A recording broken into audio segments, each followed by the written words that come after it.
GM fan, welcome back to the Value Vibes podcast where we talk all about NFTs, the drama, the love, the vibes. We have our host here, Zircon, and myself, Phil X Contreras. Joining with us is no other than Iceberg Slim, who is the co-founder of Parrot Tools. They have been building tech products for over a decade and now have ventured into this world, the Solana world, the Web3 world, currently building the first ever copy trading platform and a couple of other products that we will talk about. Pleasure to have you here, Iceberg Slim and Parrot Tools. What's up? What's going on, man? It's a pleasure to be here. Thank you guys for having me. I'm excited to share more about Parrot and jump into questions. Just talk about the overall space if we have to. So yeah, let's get into it. Yeah, so like the first thing I want to know about is like how did you get into this world? What made you decide to come into Solana? I think, like most other people, I got red pilled through a friend. Basically, I was curious about the space, just being curious about technology and technology products in general. I was always kind of on the outskirts of the space, bought a little Bitcoin, bought a little ETH, bought a little Sol, and that was pretty much it. And then, looking at NFTs, I hit up one of my friends who is heavy into the space, it's a TA type of trader, all of that. Just asked him, what NFT should I buy? Because I figured that's the best way to get an education on anything is to just dive in, probably end up losing money, but at least you get educated, learn some lessons. He told me to buy a couple projects, which ended up doing well. It was Solana Money Boys, Soul Gods, and I think one other project I forget. And they all, at that time, ended up going up in price significantly. So I sold them, made some profit. And from there, just like most people, I was hooked, right? And so that also is what kind of sparked the idea for Parrot as well, because at that point, I was like, okay, now what projects do I buy to continue to try and make money? Because everybody wants to make money. And it was just difficult to weed through all the bullshit that's on Discord, Telegram, Twitter, and figure out, what's actually a valuable project potentially, and who are valuable traders and who are just potentially influencers just trying to dump on your head. So that's kind of the genesis of me jumping in this space and Parrot coming to life. Yeah. And the other curiosity is when you were talking about Parrot Tools, you have the skills. Your team has the skills. How did you guys come up with this? Like, how are you guys like building all this up very nicely? Yeah, so we just took a lot of the lessons that we learned in the Web2 space. As you mentioned in the intro, my co-founder and I, we've actually known each other more than 10 years, almost close to 15, 16 years now. We spent the last 10-ish years building products in the Web2 space. We've built quite complex products, even one that was in a regulated hardware space. So we have the understanding of how to plan, build, and launch pretty much any type of technology product. We took all those lessons learned and skills that we've brought over those years and put it to use in Web3. And that's how we, came about with our idea and launched the initial beta of the product as well. It's just been experience, to be honest with you. Yeah. Yeah. So you, are you basically a developer as well? Or is your whole team like the stash team that's like putting these products together? Yeah. So my co-founder, takes that role. I'm more on the design, product design, vision side, business side, capital raising, marketing, talking to people like you, where he's more the quiet guy, working on the actual coding, programming, software development aspect of it. But we also brought on the CTO from our previous company and brought on a couple additional developers as well. So we have a pretty full stacked team from a development perspective building this out. But myself personally, I am not a developer, no. Yeah, and I see like, this, you have your Twitter here. You guys grown up to 25K. There's a lot of people following this project as well. Yeah, you guys got my attention with this whole copy trading platform because I haven't seen this at all anywhere. So you guys are building this. You guys have also decided to build another product. Can you tell us about that? Not the recent one, but there's another one, which is the bookkeeping one. That one's interesting. It's not really for just people like regular people, but it's more for projects. Yes. Correct. So actually, my co-founder's background, like his educational background, is in accounting and finance. And once we, after we had minted, it was just sort of a mess from a finance perspective, because there wasn't anything like in the Web2 space where there's like Wave, QuickBooks, and a bunch of different tools that can help you keep a nice account of, where your funds are going, after mint. You have to pay your Discord moderators. Potentially you have alpha calls in Discord. You have other Discord bots and services. You have staff, and money kind of just flows out and in from royalties and other things, and, people paying you for things. So it was just sort of a mess keeping track of this using Google Sheets, notes, and, referring back to the blockchain for things. And so he was just like, there has to be a better way to do this, obviously, because it's pissing me off and taking up too much of my time. And we asked a couple other projects, and they kind of mentioned the same thing, like, hey, yeah, we're using Google Sheets and like notes because we wanted a tool. And we're like, all right, well, there doesn't seem to be anything that's doing this really well. So we ideated and launched that, pretty much within 30 days. So we thought about it, and then 30 days after we thought about it, we had our first customer essentially testing it out. It's still in super like early beta. We're testing with a few projects, but that's the reason we started it. Yeah. Right here, I could see like, you have the team wallets, you have the treasury wallet, the marketing wallet, the pewters wallet. Yeah. Wallets connected. You have categories, team marketing, Discord, but it's everything is all in one package here. we're not project founders, but I think this is actually a really usable tool, just by looking at this right here. Yeah, I think it's a fantastic way for projects to really get control of their treasury. In addition to that, also have a nice outlook. So on our dashboard, there's essentially a way for you to look at your monthly burn, how much capital you have left, inclusive of all your assets. And in addition to that, also see your runway. So it's a nice bird's eye view from a project founder perspective of what's actually going on from a financial perspective. Like, yeah, you see there at the top. That's essentially, one of the big benefits from a project founder perspective. Yeah, that's interesting stuff. It's pretty nice. Pretty nice, and seems like straightforward to use. I'm no founder, and if I have that kind of tools, it seems like super easy to at least manage things out and not make a mess out of everything. So it's really nice. Thank you. Appreciate that. Yeah, and here is the crazy part. You guys have been here for what, like 4 months now with Parrot Tools. You guys are developing another product. Yep. And can you tell us a little bit about that? What's going on with this new product? Yeah, so we just thought about this called List Assist, and again, we try to build things that come from personal pain standpoints. We tend to find that people gravitate towards products that they also have that sort of similar pain point from. And so this came about because there's so many projects, right? And I think that the whitelist meta sort of died. There's like an application meta now that I believe DeGods started that people also got frustrated with. And the type of person that you want as a project founder typically falls into a certain category. And that is somebody who has, minted NFTs before, typically holds them for a certain period of time, and has the capital to mint your project. Because what ends up happening in most projects is you have this whitelist grind where people are just looking to flip their whitelist spot and don't give a shit about your project, and actually probably are not even going to mint it if there isn't significant momentum and hype going into it. So you want to weed those people out to have the highest chance of success for your mint. And how do you do that right now? You just can't. You don't know. All you know is that they're just some random person. That's it. That grinded in Discord, or they won a raffle, or they submitted an application. You don't actually know the data behind who they are from a transactional perspective on the Solana blockchain.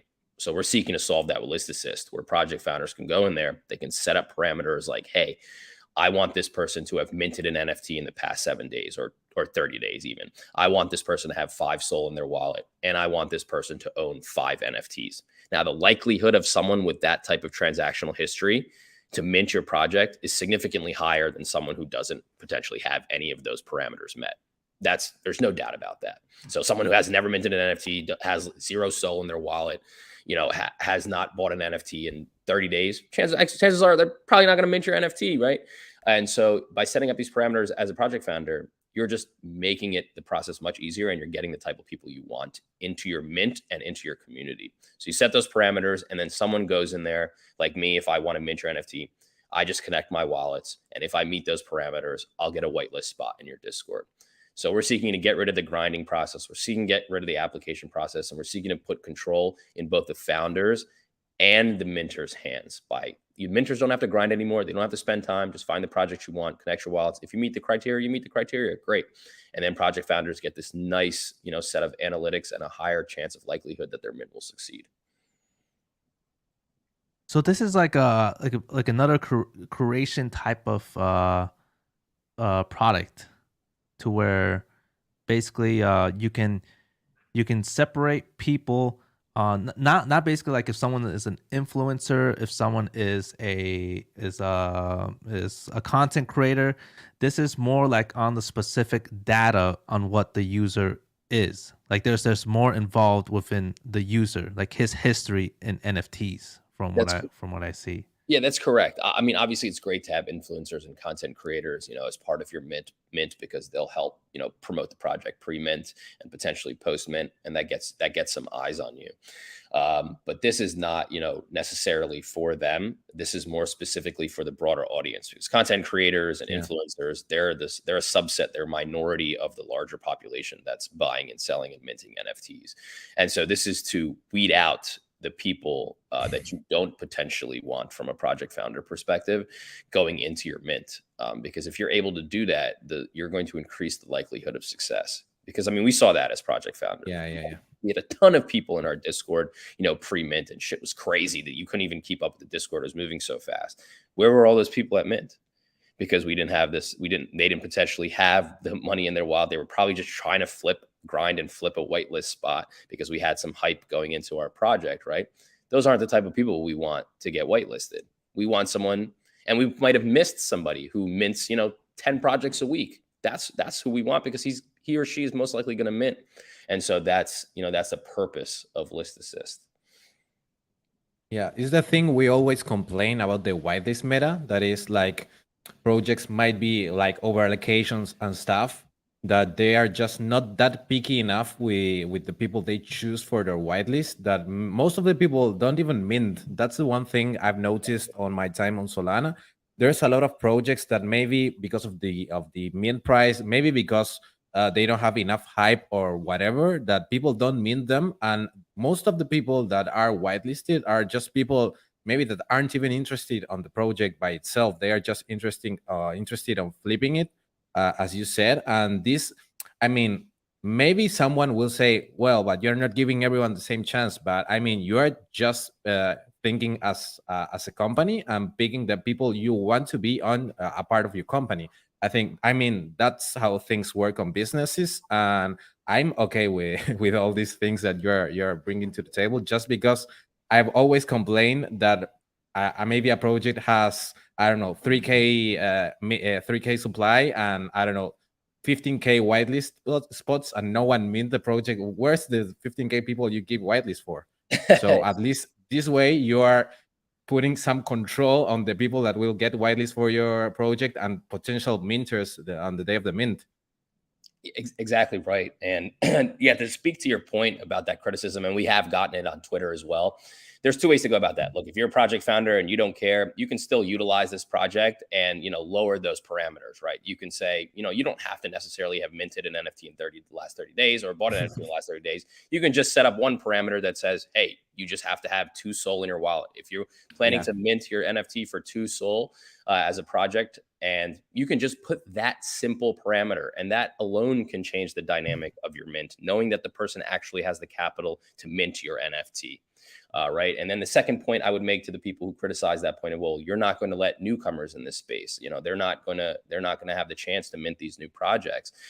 Well, look, I mean, I think, as a newcomer, the likelihood of you minting something would go up significantly if you've transacted a few times, on the blockchain, bought an NFT, sold an NFT, have 2-3 SOL in your wallet. Then the likelihood of you minting a project goes up. If you don't have any of those things done, the likelihood of you minting a brand new project is probably pretty low. So that's that's the purpose behind what we're trying to do here. It's not to hurt newcomers or stop them from coming in the space. It's to really put power into everybody's hands and to hopefully reduce this whitelist grinding meta and this whitelist flipping meta. Yeah, I like it. I like the idea. Definitely, I want to see that play out. Yeah. I would definitely like to see the projects use this tool. It's something different for sure. Yeah. The one thing that I would like to say about this is that when I first started on Sol, I didn't mint anything for like, I don't know, 2 weeks. Yeah, right. The first 2 weeks of me in Sol was checking how the market works, check the different marketplaces, buy a few NFTs to see the NFT buying experience, selling them for some profits. And then after making a few trades, I then decided to start focusing on minting, because I didn't know how it even works. I mean, if you're getting into something new, you just have to go to something like safer, I would say. If you see a project that is already on the market and has some kind of stable price, I think you are safer than if you just go straight to mint a new NFT, so a new NFT project. So I think it's the right way to go, at least from my perspective. Yeah, and that was exactly my experience too. Like I mentioned earlier, is that I bought NFTs first before minting. I bought and sold NFTs first before I minted my first project. So I think that's typical of most people in the space journey. And so setting up parameters just like that, like for example, bought NFT, sold NFT, had like an average hold time of 7 to 10 days and has a couple SOL in the wallet.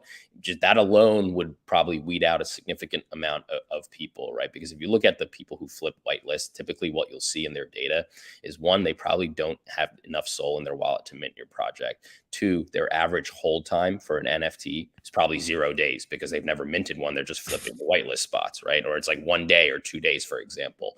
And so just setting up an average hold time, that alone, that parameter alone, setting up an average hold time of maybe 5 days would likely increase, your chance of success during mint. But yeah, I mean, so that's the purpose behind list assist. Yeah. I completely get Very it. well. Now, one thing I would like to look at is your main product that you have right now that's out. Yep. Which is Parrot Trading. This one, and I'm going to share the screen here, has many ways where you can copy trade NFTs by selecting someone, and that person will basically choose the NFTs to buy and sell, and you basically don't have to really do anything. You just you just sit there and just watch, and and not just that, you have his history. Yeah, which is something that you can pick on how you want to play this out. So, can you tell us a little bit about this right here? Yeah. So what you're seeing on screen right here is essentially the crux of our product. So I see you're subscribed to 2 traders, Lemon TT and Rye Guy. And what you're seeing from a user perspective right now as an investor is you're seeing their data, their realized gains, their unrealized gains, their total profit, their last trade, their average hold time, and their average buy price. And so you're able to determine if this is a type of trader that you want to subscribe to. You determine that these 2 traders fit your sort of potential trading strategy and maybe your bankroll. So you decided to subscribe to them. And as you can see on our platform, even though the market sucks, some of our traders are still making profits. 3 days ago, that guy made 50-60% profit. A lot of people are down, obviously, in their last trades, but some people are still making money. But you look at their historical, and that's the type of consistency you want to see in the type of person that you potentially maybe want to follow. Once you subscribe to them, as soon as they execute a buy or a sell, you're going to be notified via desktop notification or SMS notification, and you can go ahead and take action. If you want to buy that same NFT, go check out the collection, maybe not buy the NFT and wait for the next trade. You get to decide what you want to do there. And holding a Parrot will allow you to subscribe to one person, or you can pay, as you can see, and subscribe to these folks. If you do not own a Parrot, if it's out of your price range, or you just want to try it for a month, you can do that through just paying one of these people directly. So you can buy a Parrot, and with buying a Parrot, most of these people, or all of these people, you can have free access to. Correct. Or, wow, okay. And That's pretty parrots are nice. basically like 2 SOL right now, so you basically will get your money back In 2 like months. most Yeah, of most yeah 1 in 2 month or 2 months. months. Yeah, 1 month or 2 months, exactly. Ah, And that and it, and that that enables you also to, like, at the end of the month, if you're like, "Okay, this trader was alright, but I'll try a different trader," you can just switch out to a different trader. And, you're not gonna be able to do that, obviously, if you pay. You'll have to pay again to subscribe to a different trader. so right now this product just came out. Yep. So essentially, we are in the beginning of a mini free market. These Yeah. traders are here, and they're all competing against each other. And eventually, this is going to be there's going to be more historical data with these guys, and then is there a limit on the monthly price here for No, Soul? the trader sets that up as they see fit. And yeah, I wouldn't say they're, so as much as they're competing against each other, because everyone has different sort of Yeah. preferences. Like some guys charging 1 SOL a month, some person I charging see. 0.2 SOL a month. Some people's average buy price, like Schmax, is 4.5. That might be out of the realm of possibility for some people, whereas some average buy price is 0.89. So it's really going to depend on the investor and their type of strategy, bankroll, and how they So want to like if they're aggressive or if they're a exactly, conservative swing exactly, trader, long-term investor, a day trader. exactly how they want to make their profits, right? Like this guy's holding it for 57 days or 229 days. It might not be the type of person that you might want to follow. He doesn't trade that often. Where someone like you were following above might, average hold time might be significantly less than that. So like 30 days or 20 days or however 10 days, that's and their average buy price, all that comes into play to determine if that's a person that you want to subscribe to. So I wouldn't say the traders are necessarily competing with each other, because they all have their different strategies that they employ when it comes to trading. I see. Okay, I get it. All right. Yeah, that's this is definitely something interesting. I do have a parrot. I gotta connect my wallet and No, you're good right now, get 'cause on this. But I already subscribed here yeah, to these guys, so I'm yeah, pretty much set.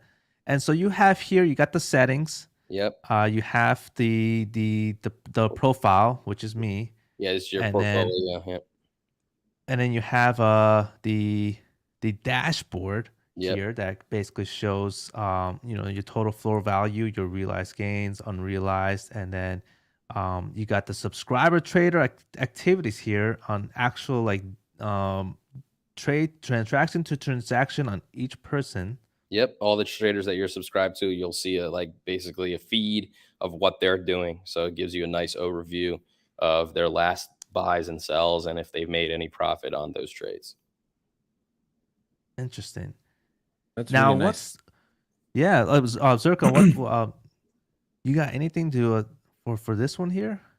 I was wondering if there's any sort of like filters for the traders. I mean, for the profiles that can access to the platform, like the people you can copy trade. If you have any filters they have to reach before We're accepting. accessing the platform. So you're Yeah, saying, acceptance. yeah, from a trader perspective, yeah. So they Yeah. apply. We have an application link. Oh, And okay, okay. we've gotten like close to 1,000 like applications, but and you'll see we only have like 40 something traders on our platform.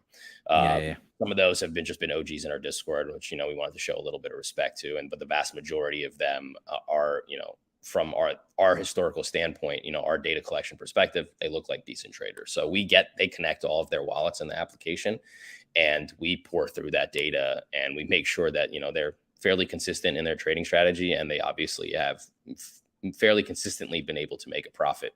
Right now, obviously, people are down bad, but it's a bear market, Yeah, of course. we can't hold that against them. But historically speaking, they've been consistent and profitable, and that's what we look for. Yeah, you cannot punish traders for the past week because it Yeah, was exactly. terrible to the whole ecosystem. So Exactly. there's nothing we can do. We have to see the whole perspective and analyze the whole thing. Exactly correct. Okay, that's really, really, really nice. I have a few questions as well. I don't know if this is a thing. I'm just wondering if besides the benefit of accessing like the whole trading portfolio of every single one of the traders, if there's any extra benefits for being a Parrot holder.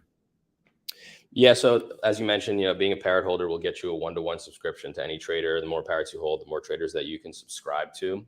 In addition to that, we will look at down the road, potentially looking at a profit share. Depending on the scale that we're able to reach, we want to make sure that we're consistently able to generate free cash flow before we promise any percentage profits back to our holders. But we do want to do something in that regard because we are taking a 20% cut of each subscription on our platform. So if if you are a trader and you charge 1 SOL a month and someone subscribes to you, we're taking 0.2 SOL of that. So you can see as we scale, hopefully, we're able to generate a decent amount of revenue or profit from that. And then, as we introduce premium features such as auto trading, so that's probably coming out hopefully relatively soon, where, as I mentioned, you'll get a notification right now. In the future, you'll be able to set parameters and you won't have to do anything. So someone you're copy trading off of, you can say, just follow this person. Here's 5 SOL for my bankroll to follow this person. Buy any NFT off the floor that he's purchasing up to like a 20% delta. So if you buy something off the floor and it's 1 SOL, we'll purchase an NFT up to 1.2 SOL for you. And you can say when it hits a 10% or 20% profit, sell that NFT. So, we'll just handle all of that for you. And you hopefully won't even be able to have to do anything and can make some profit here and there. So features like that we'll charge for to the public, you'll have access to for free as a Parrot holder. And as we introduce new features, premium features and premium tools that come out as Parrot holder, you'll have access for free. Like if you had X number of Parrots, you were getting access to our bookkeeping service for free as a project founder. If you have X number of Parrots, you'll probably get access to List Assist for free as well if you plan to create a project yourself. So we're going to continue to increase the number of benefits, of course, to our holders. Yeah. That's really, really nice. And the one thing that maybe people didn't think about is that makes you a whole new stream of revenue without considering royalties. With all this 0% royalties thing, that you have an extra stream of revenue for the project without even taking royalties into consideration. It's really, really good, and it's healthy for the project that you have some revenue income from something that it's not that cannot be attacked by the 0% royalties. Yeah, that's exactly right. I mean, if you look at through our white paper, I think at the top of one of the pages, it even says like, we plan to make revenue from real users, boom, boom, like so mind blowing, like that a product can create an actual business potentially. And so we never relied on royalties as the number one source of income for our project. We never thought that was a sustainable business model from day one. Before all the percent royalty meta, we were just like, this is not a way to build a business. It's just not what we're used to, right? We come from 10 years of building a Web2 space. So you got to make $1 at some point in your life, right? And so that's where we came from. And that's how we approached, building this and building any product that we're building is we want to create a product that can generate revenue and hopefully sustain itself. Yeah. That's really, really cool. Yeah. So, what I saw this one other part here. The one thing that I actually liked about what you guys did is that you guys weren't focused on tokenomics. That's like kind of the one thing I don't like when projects do, is that projects tend to do all these things all at once in the beginning. Like they're the product, then they're throwing the tokenomics, the staking, and everything kind of just feels like it's kind of like the quality kind of dies down because you're working on all these different things, especially the tokenomics. Yeah. You guys didn't do it. You guys went straight to the product and you guys focused on the product. Yeah. And what was behind that? What was the mentality behind that? I mean, we're coming from a mentality that if people aren't using what you're putting out there, it's useless anyway. And so I didn't see any true value in a lot of the tokens that have been released. And it's no disrespect to those projects. Maybe it's just way past my pay grade.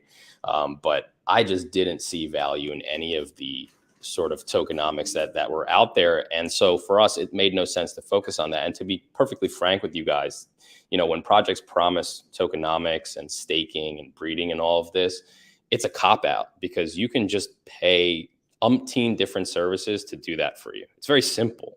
Like setting up staking is not some revolutionary technological, hurdle to get over. You just pay one of these 10 different projects that offer staking as a service, and you can set it up in one day.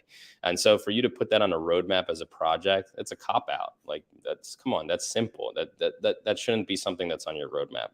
And with creating a token, there's 10 different advisors or people who can help you create a token and give you a white paper that claim that your token is not a Ponzi scheme. So I mean, for us, it just didn't make sense. And we always approached it from a product first mentality. Let's get a product out there that people can use, because then we can generate value for our community, our holders, the people using the product, and the whole ecosystem. That's the only way you generate value. Look at the biggest players in the space.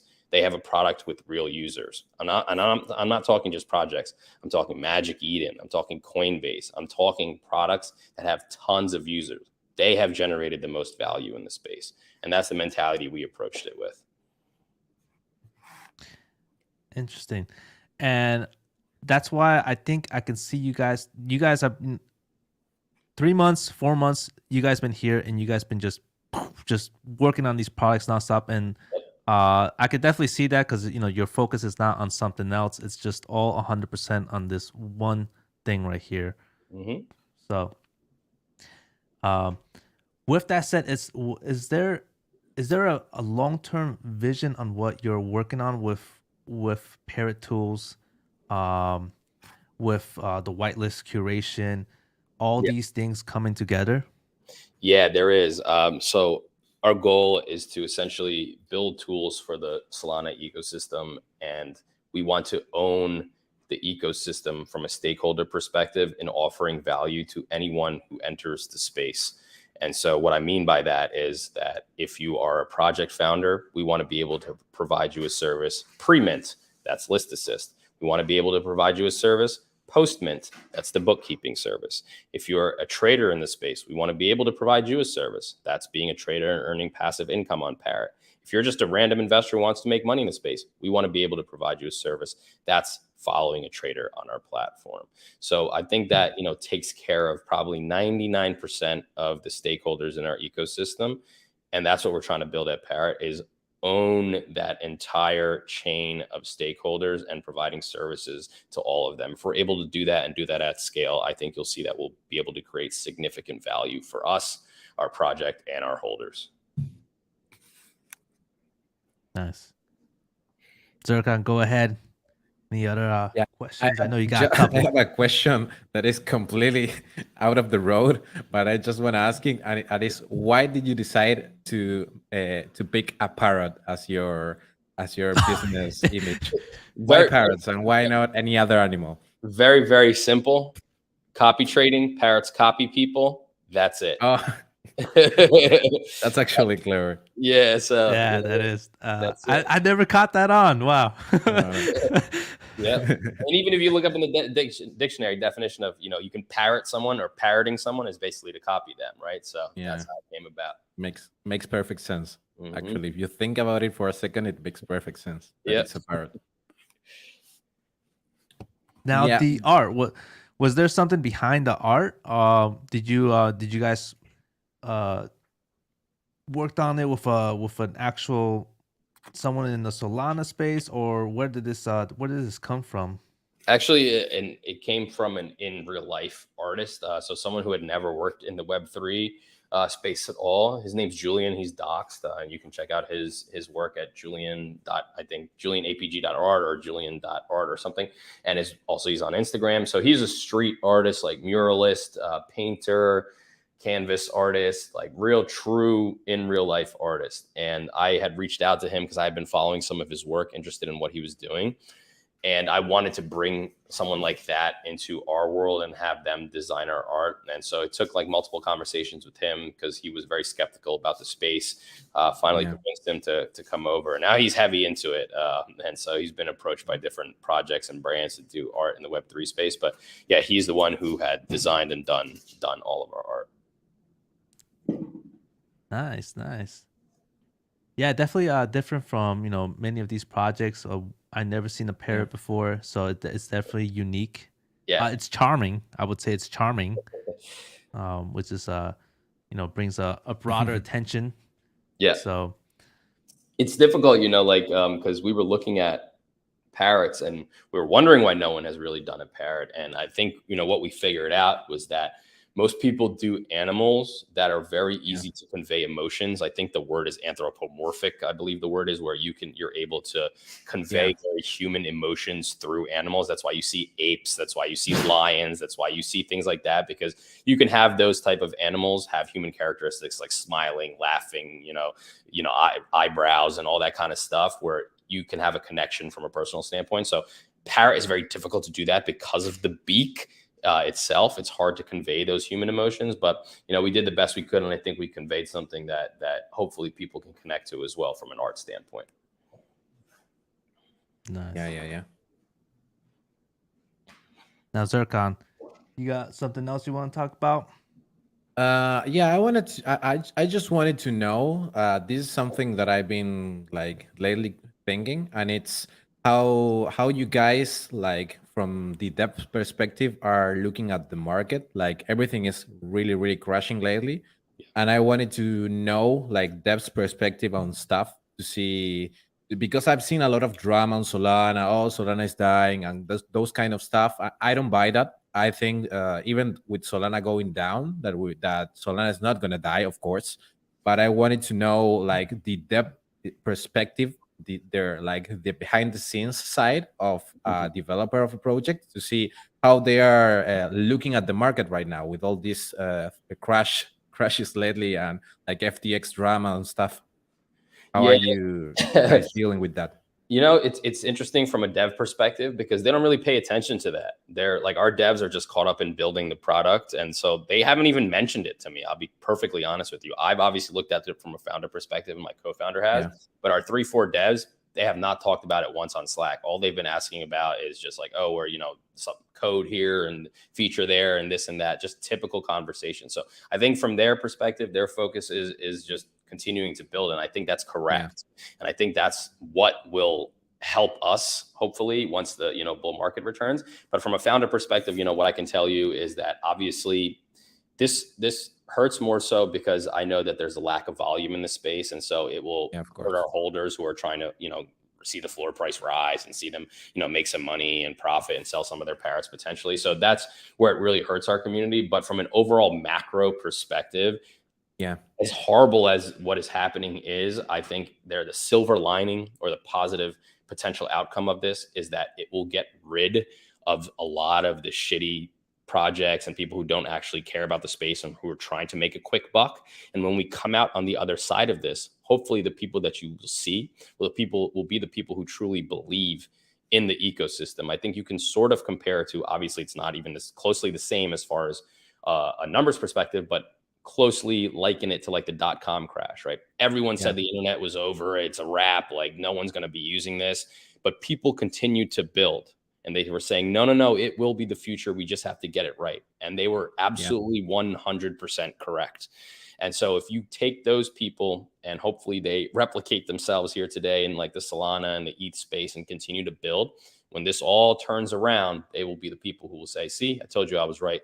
And hopefully you can get rid of these scammers. I mean, one thing you're not seeing right now, no one's rug pulling anything because there's no money to be made, right? Yeah. There's no Besides digital means, FTX, actually. like obviously there's no NFT projects that are really rug pulling, and not a lot of random projects are popping up. You're getting maybe 1 or 2 mints a week. So it is getting rid of the people who don't give a shit about the space because there's no quick buck to be made at the moment.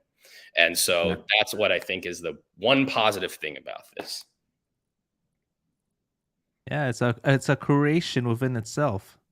I like it. This moment right here. It's quiet. Let the devs build. Let the projects build. We as investors get to watch the real actual projects building, and it's definitely enjoyable to be at this moment right now. So props to you guys. Yeah, appreciate that. Yeah, I mean, it's not the first economic downturn we've weathered, from Web 2. And it's bad. It's bad. And, people will tell you it's bad in Web 3. It's bad in Web 2 too. Like, I talk to VCs all the time. A lot of them are my friends, and they're not making any investments. A lot of their startups, probably, 80% of their portfolio is going to die. in the next, few months because they're not able to raise additional capital. So it's not just Web3, believe it. Yeah. It's a lot of people, a lot of companies, a lot of startups are suffering. Yeah, that's true. The whole market. Yeah. But yeah.